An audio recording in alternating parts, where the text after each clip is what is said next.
Hey there friend, this video I am going to show you how to enable camera grid lines on your Android phone to shoot better photos instantly. Let's jump right in.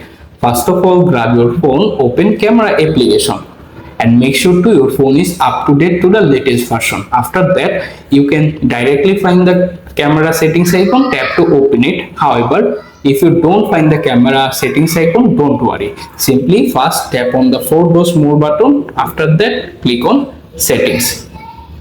Once you are in the camera settings page, scroll down slowly. Here you can see various options, but located the composition guide option, tap on it. Right now this option is turned off by default, simply turn it on first.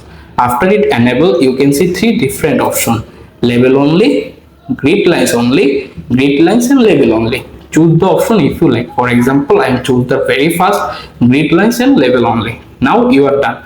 To check this process work, simply back to the main camera page, and right now this camera grid line is activated. That's is how you can easily done. Thanks for watching. Subscribe to my channel. Also like this video.